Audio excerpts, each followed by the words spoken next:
Oke teman-teman, kali ini kita akan bahas salah satu kisah yang paling unik, mungkin paling luar biasa dalam sejarah para nabi. Kisah tentang Nabi Idris. Sosok yang perjalanannya nggak cuma di bumi, tapi juga menembus alam baka.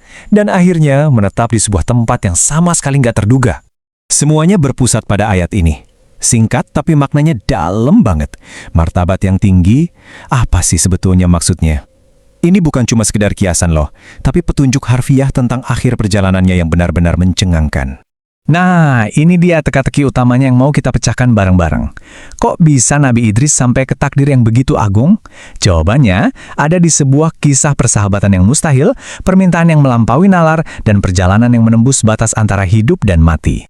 Oke, supaya kita paham akhir ceritanya yang luar biasa, kita harus mundur dulu. Kita perlu kenal siapa sih sosok Nabi Idris ini waktu beliau masih menjejakkan kaki di bumi. Jadi, Nabi Idris itu adalah keturunan ke-6 dari Nabi Adam, dari garis putranya, Shits. Coba bayangin deh, beliau ini lahir di masa-masa awal peradaban manusia, di mana memori tentang awal mula kehidupan itu masih sangat segar, dan beliau mewarisi tugas besar untuk membimbing umat manusia. Nah, yang bikin sosoknya ini luar biasa adalah kontribusinya. Ini bukan hal-hal kecil ya. Beliau itu manusia pertama yang menulis pakai pena, pertama yang menjahit pakaian. Ini lompatan besar loh, dari yang tadinya cuma pakai kulit binatang.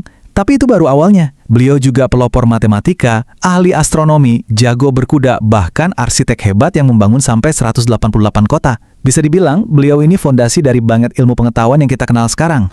Uniknya, namanya sendiri itu udah mencerminkan misinya. Idris itu datang dari kata dars, yang artinya belajar dan mengajar. Seluruh hidupnya itu didedikasikan untuk menuntut ilmu dan menyebarkannya.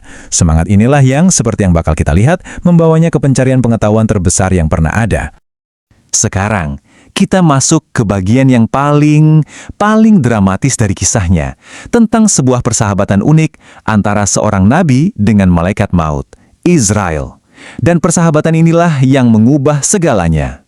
Coba bayangin ini deh, di tengah-tengah ibadahnya yang sangat khusyuk, Nabi Idris sering didatangi Israel. Bukan buat mencabut nyawa loh, tapi untuk berkunjung, ngobrol.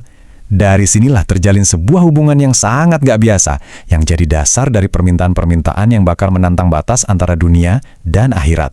Suatu hari, Nabi Idris mengajukan permintaan yang, jujur aja, gak terbayangkan kepada sahabatnya itu. Beliau ingin merasakan kematian, bukan karena putus asa, sama sekali bukan. Tapi supaya imannya makin dalam, supaya ibadahnya lebih khusyuk lagi. Ini menunjukkan betapa besar hasratnya untuk benar-benar memahami esensi kehidupan. Tentu aja Israel kaget setengah mati. Ia menolak, karena tugasnya kan hanya berdasarkan perintah. Tapi nggak lama kemudian, wahyu dari Allah turun, mengizinkan permintaan itu. Bisa bayangin nggak betapa beratnya tugas Israel? Dengan sangat hati-hati, dengan cara yang paling lembut, ia pun mencabut nyawa sahabatnya. Setelah itu, karena sedih banget, Israel berdoa pada Allah untuk menghidupkannya kembali. Dan doanya dikabulkan, Nabi Idris pun hidup lagi. Nah, setelah hidup lagi, Israel nanya, gimana rasanya sakaratul maut? Jawaban Nabi Idris, jujur bikin merinding. Beliau bilang, rasanya 1000 kali lebih sakit daripada dikuliti hidup-hidup. Dan yang perlu kita ingat, ini adalah pengalaman kematian di mana nyawanya dicabut dengan cara yang paling lembut oleh malaikat maut. Mungkin kita mikir, pengalaman mengerikan itu bakal bikin Nabi Idris jadi takut, tapi ternyata enggak, justru sebaliknya. Hal itu malah memicu rasa ingin tahunya lebih jauh lagi. Dan ini membawanya pada sebuah permintaan yang bahkan lebih berani. Permintaannya yang berikutnya, ingin melihat langsung 2 tujuan akhir manusia, surga dan neraka. Israel sempat ngasih peringatan, bahkan para malaikat pun takut melihat neraka. Tapi keinginan Nabi Idris untuk mempertebal imannya begitu kuat, sampai akhirnya, atas izin Allah, perjalanan itu pun dimulai. Pertama, mereka ke neraka. Baru mendekat aja, pemandangan api yang berkobar dahsyat dan suara-suara siksaan di dalamnya langsung membuat Nabi Idris jatuh pingsan. Setelah sadar, dengan tubuh yang masih lemas, perjalanan lanjut ke surga. Dan di sana, beliau hampir pingsan lagi. Tapi kali ini, karena takjub, beliau melihat sungai-sungai sebening kaca, pohon-pohon dari emas dan perak, dan istana-istana yang keindahannya nggak bisa dijelaskan dengan kata-kata. Dan disinilah puncak dari seluruh kisahnya. Setelah puas berkeliling, Israel mengajak Nabi Idris untuk pulang ke bumi. Tapi Nabi Idris menolak. Beliau bilang, saya mau beribadah kepada Allah di sini saja sampai hari kiamat.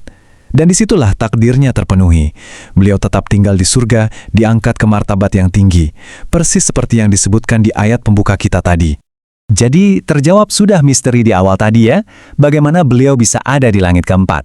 Perjalanan hidupnya yang luar biasa, yang didorong oleh pencarian ilmu dan iman yang tanpa batas, membawanya ke tempat yang melampaui imajinasi kita.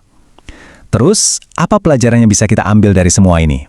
Paling nggak ada 2 pelajaran utama dari kisah Nabi Idris. Pertama, soal kejujuran. Beliau itu dikenal sebagai orang yang selalu membenarkan kebenaran, sebuah fondasi karakter yang super kokoh. Dan di atas fondasi itu, ada pilar kedua, semangat belajarnya yang nggak pernah padam. Beliau menunjukkan kalau rasa ingin tahu dan keinginan untuk memahami adalah jalan untuk jadi lebih dekat dengan Sang Pencipta. Kisah Nabi Idris ini benar-benar meninggalkan kita dengan sebuah renungan. Beliau minta merasakan kematian untuk memperdalam iman dan minta melihat akhirat untuk memperkuat keyakinan. Nah, ini membawa kita ke satu pertanyaan terakhir untuk kita semua. Kalau Anda ada di posisi beliau, diberi satu kesempatan untuk meminta, kira-kira apa yang bakal jadi permintaan Anda?